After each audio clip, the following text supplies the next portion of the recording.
Hey guys, my name is Bryce, and today I'm going to be doing a revised video of Bruizer. Now, to start off the revision process, what I end up doing is I end up weighing how much the original toy weighs, in terms of just using this food scale here, and by finding out what the baseline weight is, that's kind of my design constraint on basically a budget that I have where I can sort of change pieces around and everything, but I can't go over that weight, and odds are it's probably not going to go under that weight because I try and add as many features as possible, you know, within reason. So let's start this up. So we're at 0 right now. So we're at 3.9. So based on this, I'm going to try and tweak a few details, or quite a few depending on how the process goes. Alright, now what you're going to see next is the new design I came up with. Hey guys, my name is Bryce, and today I'll be doing a video of Bruizer from the Hero Factory series. Now, this is probably, actually these don't even belong in this context anymore.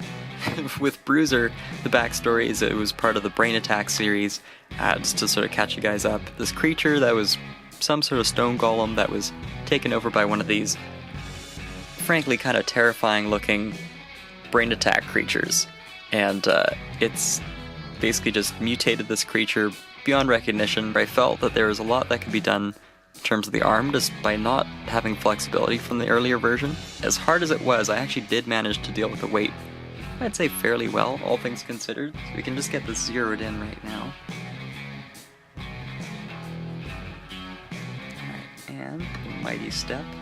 We're at 3.9 right now. Now that was a number I found most difficult to maintain of this set as opposed to the other MOCs that I've done so far, considering how just any of these pieces add so much mass to it that it was really hard just not to have a lot of on the right arm and then just completely strip bare, you know, any sort of details on the other side, which I felt like would be too much of a consequence. So I actually managed to, I think, strike a fairly decent balance and also actually keep the same action feature. But from what you can see at the front right now though, the shoulder piece no longer has claws reaching across because there's actually a little posable set of fingers on this character now. I felt like one would be sort of like a swift attack, meanwhile the right arm of course is very powerful but sort of slow way of attacking the hero members. And as well, I'd like the idea too of just having an entirely molten side. That's why there's next to no armor and everything, and the only area that seems sort of cooled down is where the shoulder begins to join the rest of the body, and the foot, because that's kind of more in contact with the ground and everything, and probably dissipates heat. None of that was ground in truth, of course, but as just what went through my design rationale.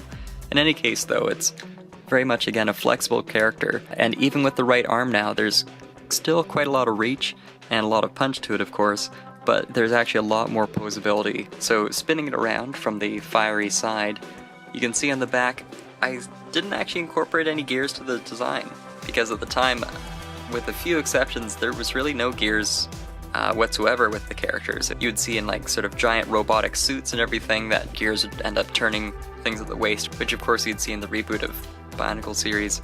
However, in this case I actually managed to get away with a ball and socket joint as the friction piece, in kind of a way that I definitely don't think the LEGO group would approve of officially, but for this it actually works even within the weight budget. So as opposed to having essentially this attached somewhere else and requiring even more hardware essentially, all I have is a socket piece attached on here, and it just hits back and forth where the rest of the Technic is. So essentially what happens is that you'll move this lever up and it'll lower until it hits this point, and you can even sort of adjust it. So unfortunately with my set design, all the pieces are black on black, but hopefully you'll be able to see the idea where by having this socket piece, which I can actually pop off for you, now you can actually see the red piece. All that's required for this to work is attaching this socket piece on, and that acts as the actual friction piece because this will knock back and forth on the Technic piece.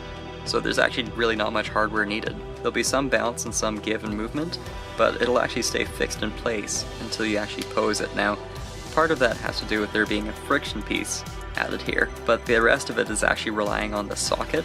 So what I end up doing is that just being able to pose this up and down alongside the other ball and socket joint connecting to the shoulder. So in this case you kind of get the best of both, where there's still readily available action movements, even though a little bit more minor, but as well you can do more grand poses and actually keep them frozen in place for any sort of stop motion or just for modeling with. So with all these uppercuts that are possible, as well as downward strikes, which, again, having this giant meaty fist is very menacing. As much as I wish I had a larger budget for more material and everything, it seems like a pretty good balance of everything. So as you can see from by now, I am actually a fan of these asymmetrical sets, which before I didn't really think I would be.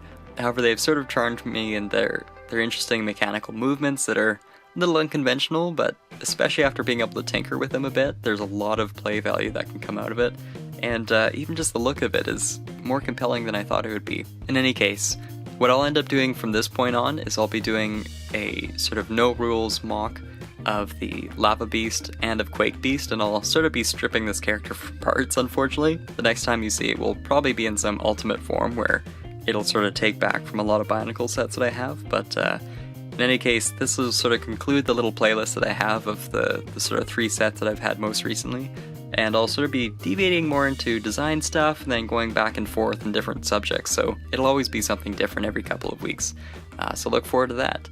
Anyway, in the meantime guys, thanks again for watching, and I'll see you next time.